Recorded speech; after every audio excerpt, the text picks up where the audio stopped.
Mari kita bersyukur kepada Allah Tabaraka wa Ta'ala, Rabbul Izzati wal Jalalah, wa Rabbul Jabaruti wal Malakuti wal Kibriyai wal Azamah, atas segala limpahan rahmat dan nikmat yang tidak pernah berhenti mengalir setiap detik, setiap menit dan setiap jam dalam kehidupan kita sehari-hari. Sadarilah saudaraku yang kucintai karena Allah, hari demi hari yang kau lalui, jam demi jam yang kau lewati bergelimang dengan aneka ragam rahmat dan nikmat Allah yang tampaknya engkau bukanlah siapa-siapa, yang tampaknya engkau tidak akan mampu apa-apa. Engkau menjadi dirimu yang sekarang karena setiap jam rahmat dan nikmat Allah yang tiada tara, tiada terhingga selalu Ia curahkan kepadamu. Berfikirlah saudaraku, bagaimana kalau 1 jam saja dalam hidupmu Allah hentikan nikmat oksigen, Allah hentikan nikmat jantung, Allah hentikan nikmat paru-paru. 1 jam saja dari sekian puluh tahun hidupmu, bagaimana kalau Allah hentikan nikmat yang dengannya engkau akan menghadap Allah Tabaraka wa Ta'ala.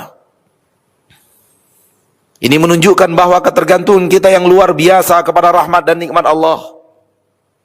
Dan kita wajib mengetahui itu dan wajib menyadarinya agar lahir rasa syukur kepada Allah atas segala limpahan rahmat dan nikmat yang Ia berikan kepada kita. Manakala kita bersyukur, Allah berjanji akan menambahkan nikmat demi nikmat. Namun manakala kita tidak bersyukur alias kufur, Allah pun mengancam kita dengan adab teramat dahsyat. Salawat dan salam kepada Nabi kita tercinta, Rasul kita yang mulia, suri tauladan kita, yang di akhir kita ingin bergabung bersama kelompok beliau. Tak ada seorang manusia pun yang kita ingin bersama dirinya kecuali baginda Nabi kita tercinta Muhammad sallallahu alaihi wasallam. Di akhirat kelak, semua orang yang saling berkasih sayang dan mencintai di dunia saling bertemu, akan tapi saling cuek dan tidak ingin untuk bersama.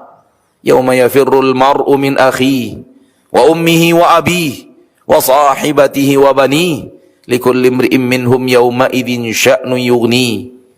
Pada hari itu, yafirrul mar'u min akhi, semua orang lari daripada saudaranya, ibunya dan ayahnya, bahkan istrinya dan anaknya. Likulli imri'in minhum yawma idzin sya'nu yughni. Pada hari itu masing-masing mereka disibukkan oleh perkara dan urusan masing-masing yang telah menyibukkan mereka. Ma'asyiral muslimin, hadirin sidang Jumat saudaraku rahimani wa rahimakumullah. Ini Ramadan sudah di ambang pintu, merupakan sebuah rahmat dan nikmat Allah. Manakala memang Allah memanjangkan usia kita untuk bertemu dengan Ramadan yang memang sudah di ambang pintu. Walaupun dia di ambang pintu, kepastian bahwa kita akan bertemu dengannya tidak ada. Karena setiap detik dari umur kita di permukaan bumi ini, belum ada kepastian bahwa kita akan bisa menikmati detik berikutnya. Jam demi jam yang kita lalui, belum ada kepastian bahwa kita akan bisa menikmati jam berikutnya, apalagi hari demi hari. Oleh karena itu hanya kepada Allah kita berharap. Permohonan yang sangat teramat hebat kepada pencipta langit dan bumi, pertemukan kita dengan Ramadan ya Rabbal Alamin. Bulan yang penuh berkah, bulan yang merupakan sayyidu asyuhur, penghulu seluruh bulan, bulan yang di dalamnya pengampunan dosa dari aneka ragam kesalahan dan dosa, bulan yang di dalamnya pengampunan seorang hamba dari Allah Ta'ala dan kemerdekaan dirinya dari neraka, bulan yang di dalamnya ada satu malam yang apabila seorang mukmin benar-benar beribadah di dalamnya, maka satu malam itu lebih mulia daripada sepanjang usianya. Malam yang disebut dengan malam Lailatul Qadar lebih mulia daripada beribadah 83 tahun lebih. Bulan Ramadan adalah bulan yang manakala bisa dimanfaatkan oleh seorang mukmin, maka dia akan tinggalkan Ramadan bagaikan seorang bayi yang terlahir dari rahim ibunya tanpa dosa. Bulan Ramadan, bulan di mana iblis dan bala tentaranya daripada jin-jin yang ingkar penggoda manusia dibelenggu oleh Allah sehingga tidak bisa mendekat ke manusia dan memberikan godaan-godaan seperti hari-hari biasa.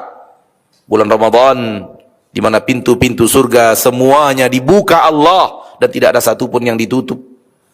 Seluruh pintu neraka semuanya ditutup oleh Allah Tabaraka wa Ta'ala dan tak satupun yang terbuka.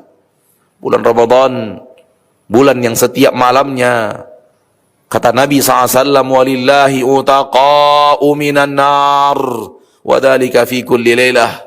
Allah memiliki orang-orang yang Allah merdekakan dari neraka. Allah merdekakan dari neraka. Fulan tidak akan masuk neraka. Fulan tidak akan masuk neraka. Si fulan tidak akan masuk neraka. Ini makna Allah merdekakan hambanya dari neraka. Wa dzalika fi kulli lailah. Yang demikian itu ada setiap malam-malam daripada malam-malam Ramadan. Demikian hebatnya bulan Ramadan. Maka dia adalah tamu yang sangat teramat agung. Tamu yang sangat mulia bagi yang mengerti mulianya tamu itu. Dan bagi yang mengerti mulianya tamu itu, dia akan bersiap, melakukan persiapan untuk menyambut tamu mulia itu. Demi Allah, khatib, saudara antum yang sedang khutbah, menyaksikan sebuah perusahaan besar di Indonesia yang dimiliki oleh orang-orang asing berada di luar negeri sana. Karyawannya melakukan persiapan 2 bulan sebelum orang-orang penting itu tiba. 2 bulan lamanya melakukan persiapan. Namun mereka hanya singgah 5 menit, 7 menit dan meninggalkan daerah tersebut. Adapun Ramadan, dia akan bersama kita selama 1 bulan penuh, insyaallah ta'ala. Dia tamu agung, yang lebih agung daripada mereka-mereka yang tadi khatib sebut. Dan dia datang kepada kita tidak hanya 5 dan 7 menit. Dia datang kepada kita selama 1 bulan penuh. Maka dia tamu yang sangat agung dan bersama kita dalam waktu yang sangat lama. Pertanyaannya adalah, bagaimana kita melakukan persiapan untuk itu? Sebelum nanti ketika dia datang, pertanyaannya adalah bagaimana kita melayaninya sebagai tamu mulia. 2 pertanyaan penting ini harus ada di benak kita masing-masing agar kemudian kita melakukan persiapan sebelum dia tiba dan melakukan jamuan hebat dikala dia telah tiba. Semoga Allah Tabaraka wa Ta'ala benar-benar memberikan di hati kita pengagungan yang luar biasa kepada Ramadan. Pengagungan bulan biasa, luar biasa kepada bulan pensucian jiwa, bulan pengampunan dosa, bulan pembebasan dari neraka, bulan yang 1 malam di dalamnya lebih baik daripada sepanjang usia. Tidakkah kita penting untuk melakukan persiapan? Akankah tamu agung itu datang bagaikan datangnya hari-hari seperti hari-hari biasanya? Kalla, demi Allah tidak mungkin. Tidak mungkin tamu agung itu kita biarkan datang sementara jiwa kita masih seperti menyambut hari-hari biasa. Tidak ada yang biasa di dalam Ramadan, saudaraku. Tidak ada yang biasa di bulan Ramadan, saudaraku. Mengertilah bahwa Ramadan itu bulan yang Allah Tabaraka wa Ta'ala spesialkan untukmu. Allah datangkan bulan spesial itu untuk hamba-hambanya. Hanya hamba-hamba yang mengerti, yang tahu bagaimana berhadapan dengan Ramadan, yang tahu bagaimana memuliakan Ramadan.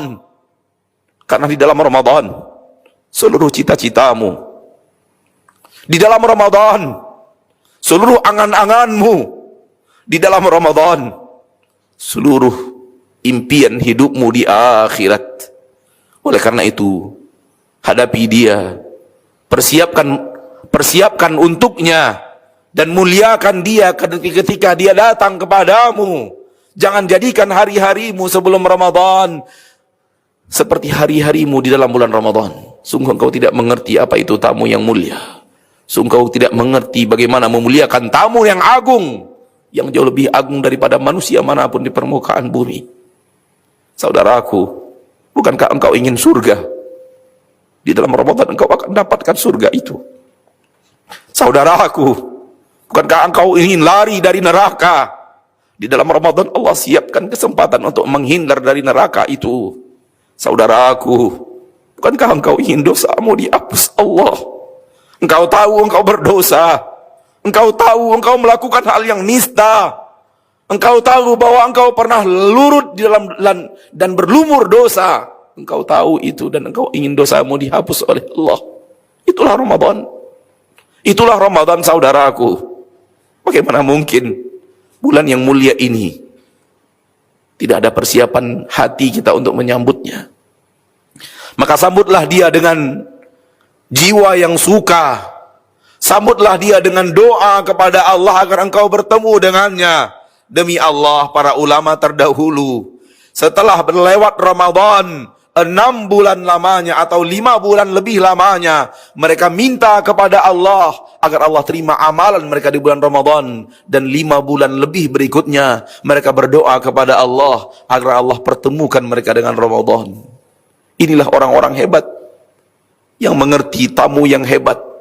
Inilah orang-orang mulia yang mengerti tamu yang mulia, sehingga dari Ramadan ke Ramadan berikutnya doa-doanya kepada Allah adalah diterimanya amalannya di Ramadan dan dipertemukan dia dengan Ramadan.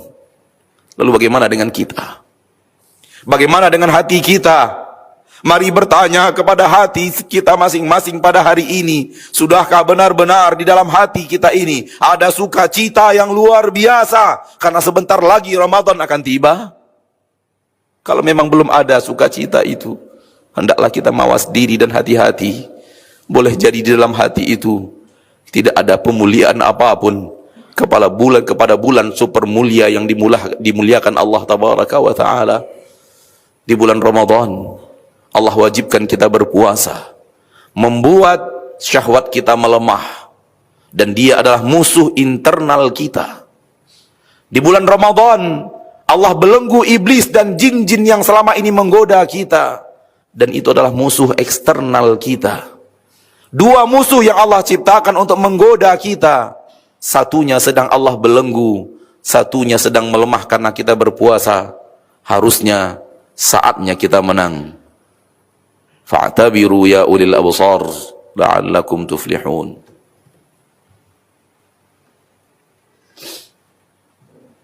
Alhamdulillah ala ihsanih wa syukru lahu ala taufiqihi wa amtinanih.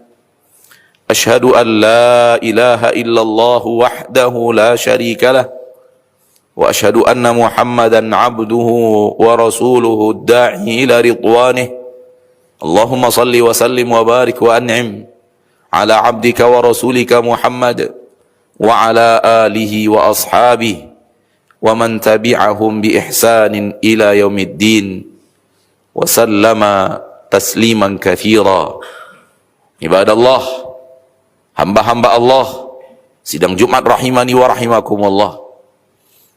Apabila Anda mengerti apa yang Allah siapkan untuk orang-orang yang bertakwa, dari kenikmatan-kenikmatan dunia, ketentraman-ketentraman jiwa, solusi-solusi dari seluruh perkara, rezeki yang datang dari arah yang tidak dikira-kira, pengampunan dosa, wafat di atas husnul khatimah, nikmat-nikmat yang ada di alam kubur, perlindungan-perlindungan yang ada di yaumil mahsyar, pengampunan dosa di saat yaumul hisab, pembagian catatan kitab di sebelah tangan kanan, dan selamat ketika melintas di atas sirat. Ini adalah janji-janji Allah, ditambah dengan surga yang luasnya bagaikan luas langit dan bumi. Di dalamnya terdapat nikmat-nikmat yang tiada tara, yang tak pernah bisa dibayangkan manusia. Semua itu adalah kemuliaan orang-orang yang bertakwa, dan Ramadan adalah jalan menuju takwa itu. Ramadan adalah batu loncatan menuju ketakwaan itu. Ya ayyuhalladzina amanu kutiba alaikumus siyamu kama kutiba alal ladzina min qablikum la'allakum tattaqun. Hai orang-orang yang beriman, diwajibkan kepada kalian berpuasa sebagaimana diwajibkan kepada umat-umat sebelum kalian. Mudah-mudahan kalau kalian benar-benar puasa, sebagaimana puasa yang Allah inginkan, sebagaimana puasa yang diajarkan Rasul Allah Ta'ala. Mudah-mudahan dengannya kalian menjadi hamba yang bertakwa. Pertama dipanggil orang yang beriman, maka hanya orang yang beriman, yang benar-benar beriman, yang bisa berpuasa seperti yang diinginkan Allah. Man qama ramadhana imanan wahtisaba ghufira lahu ma taqaddama min dhanbih. Barang siapa yang benar-benar menjalankan Ramadan, benar-benar penuh iman, benar-benar penuh dengan mengharap pahala Allah, niscaya Allah ampunkan dosanya yang telah dahulu.